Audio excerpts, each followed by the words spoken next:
Hello, everyone. Today is Saturday, February 12th, 2022. China's loans to Sub-Saharan Africa outweigh those of Western nations. This article is taken from VOA, Voice of America. Chinese banks provided more loans to fund developmental projects in Sub-Saharan Africa than some of the world's greatest economies combined from 2007 to 2020, according to a new study. The Washington and London-based Center for Global Development on Thursday also reported that Chinese development banks provided a whopping $23 billion to finance public-private partnerships in the region. The figure is more than double the combined amount of $9.1 billion lent by banks in the United States, Japan, Germany, the Netherlands, France, and South Africa, the report found. This is well short of what the region needs for roads, dams, and bridges, said Nancy Lee, lead author of the study. The global think tank examined more than 500 infrastructure projects in the region, with a private sector component that reached financial closure during the period.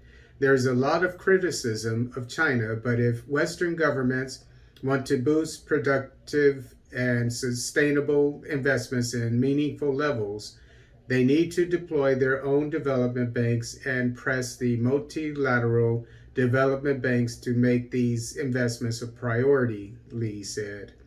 The report also found that despite the 2015 billions to trillions vision launched by multilateral development banks, institutions such as the World Bank provided only $1.4 billion per year to fund infrastructure projects in Sub-Saharan Africa from 2016 to 2020. The lack of transparency and use of collateralized loans by China has been of great concern to stakeholders in recent years. Economists at the International Monetary Fund and the World Bank have warned that several low-income countries face or are already in debt distress. Lee, a senior fellow at the Center for Global Development, said Western countries have been slow to hike investments despite much rhetoric. There's a real opportunity for the U.S. to provide more leadership on infrastructure finance in Africa, Lee noted. And as I pointed out in another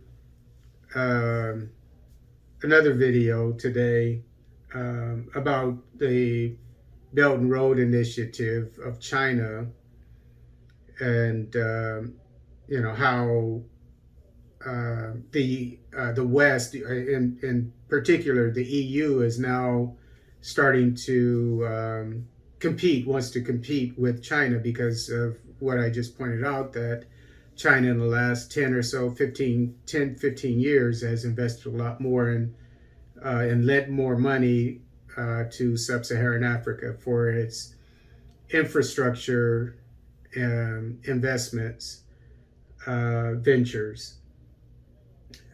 So what we should expect, since China is known to do exactly what the West did with the World Bank and the IMF, lure sub-African countries' economies into debt traps. And so there's going to be probably a competition because the West has a lot to gain and China has a lot to lose.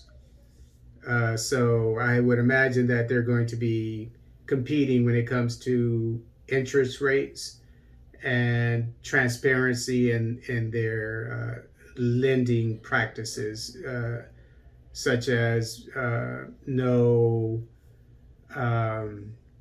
strings attached when it comes to infrastructure as being held as collateral by a bank, be it an airport in an African country or a port or something like that.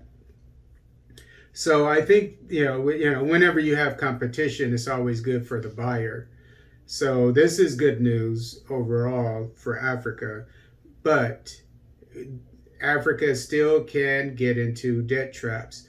And what I've been looking at of late is the debt to GDP ratio of countries, because that's what tells, that's similar to us. It's like a credit rating, really, sort of, for countries in a way. I mean, there's more to it than that, obviously, with their record of paying off their debts. But if they have a low debt to GDP ratio, then they have been paying off their debts. But if you have a lot of African countries that I've been looking at have most of them have high debt to GDP ratios, like Ghana, even Nigeria. Nigeria is not that bad, I don't think. Nigeria could do better by not borrowing any money for the next few years. I think Nigeria will be a lot better off, but that's easy for me to say. Angola is 120%, which is ridiculous. And then you have Kenya, which is, all of these countries I'm mentioning are at around 70%, 90%, between 70 and 90%. Kenya, but Tanzania has a fairly low one. It's about 20%, I think. And the IMF recommends that a developing nation, like the ones in Africa, Sub-Saharan Africa, should have a debt to GDP ratio of no more than 30%. But since that's coming from the IMF, which we can't trust, obviously, we need to lower that to, I would say 15%, which is about what Tanzania has, which is just great. That's just great news. And I'm sure there are other countries, maybe Botswana. I've looked up some other ones, but there's not much going on in their countries. I think like Liberia, countries like that, but they're not doing anything. Probably all they're doing is paying off their debts. I don't know, but Tanzania is a good example of what to do, because they have a low debt to GDP ratio, but they're investing a lot at the same time. So obviously their investments are paying off. They're making wise investments. Not that the other countries aren't, but you have to get that debt to GDP ratio down, because it's just like, you have to look at things like the way you manage your own household income. If you owe a lot of money, and you're always paying off your credit cards, etc., then it's hard. It's life is hard for you. And then what will happen if you lose your job or whatever, or if you have, like during the pandemic, a lot of people couldn't work as much as they did before and so forth. Some people were waiters and waitresses and whatnot, and they lost their jobs. So what happens in the case of an emergency? So that's why your debt to GDP ratio needs to be low in case of emergency. Not only that, but you don't want a lot of your revenues to go toward paying your debts, which is the case with all these nations that have high debt to GDP ratios. So the point that I'm trying to make here is, while the West and China will come in with these attractive loan offers, Sub-Saharan African nations need to be very careful, and to first of all get your debt to GDP ratio down to, I would say, between 15 and 20% at the highest. And then whenever you invest in something that's going to bring you immediate money, like the GERD in Ethiopia. Excuse me. The investment was about 6 billion, paid for by the government and the citizens. But it's going to be bringing in a projected $1 to $2 billion every year. So it'll pay for itself hopefully within 3 years, three to 5 years.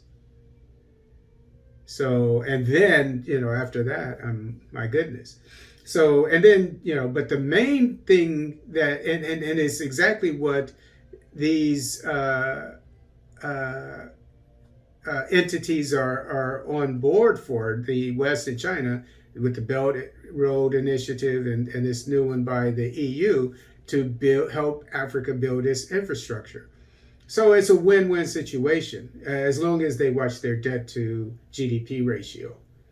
And because investing in connecting Africa, that is what's going to be the beginning of the end of Africa, Sub-Saharan Africa, relying on the outside world.